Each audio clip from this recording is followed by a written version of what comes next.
Welcome home to Phare Studio. You are stepping inside the archives of the higher self. This is the Aerisan Alien Saga, a raw, unscripted chronicle of prophetic vision, uncompromised sovereignty, and the architecture of a love that transcends the matrix timeline. Before the storm fractures the grid, step into the light. This is Chapter 2. Control Chamber of Functional Lights continues. The world inside the sealed chamber becomes an absolute furnace of blinding, suffocating gold. The shockwave of the thermal bomb rips through the far eastern blockades, tearing cabinet plating from the walls like paper. A roaring wave of hyperheat slams against the reinforced blast doors. On the outside glass, Cassius is still screaming, his fists smashing uselessly against the barrier, but his voice is completely drowned out by the thunder of destruction. Julia doesn't run. She stands unhurried in the absolute center of the room. As the fierce shockwave reaches towards her, her body temperature spikes instantly, mirroring the biological heat flashes she experienced in secret for years. Her left eye flickers with a brilliant ancestral somatic light. Instead of burning her tissues, the extreme heat activates a dormant architecture deep inside her cells. She closes her eyes, drops her shoulders, and takes a slow, intentional deep breath in the present moment. Suddenly, the ambient song of the Aerisan pod walls, the deep, rhythmic cellular melody that only their lineage can hear, changes frequency.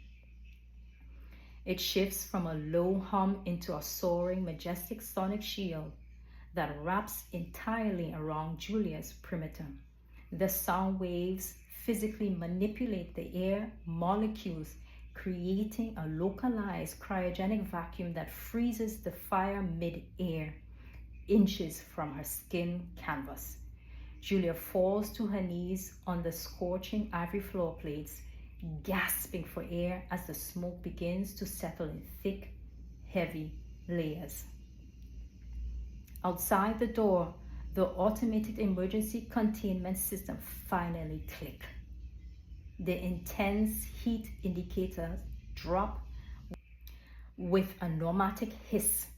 The sealed blast doors slide open.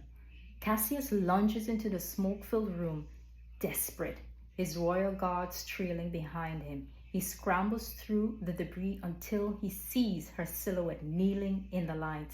Cassius's voice screeching with a raw emotion, dropping to his knees beside her. Julia, look at me. He pulls her into his arms, his hands frantically checking her face, her hair, her dress. He looks around the incinerated control room, utterly stunned by the architectural devastation.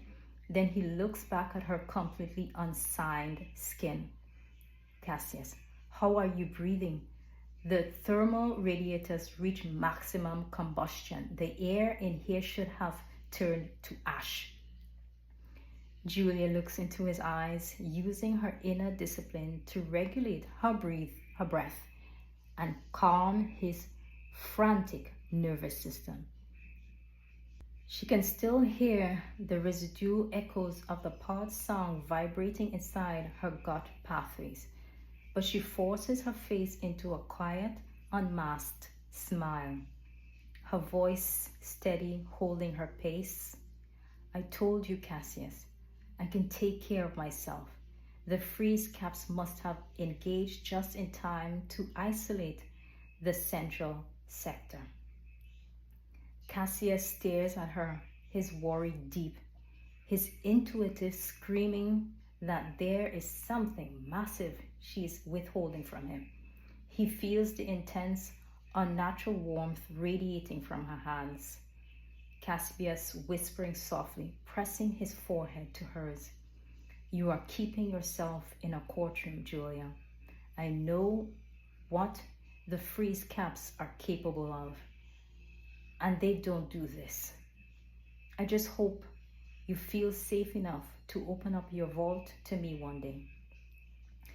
You are my best friend. I will dismantle the entire matrix before I let anything happen to your light.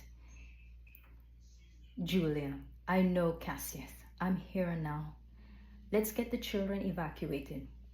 They stand together, two royal figures framing the ruins of the main pod as the sirens fade into the distance.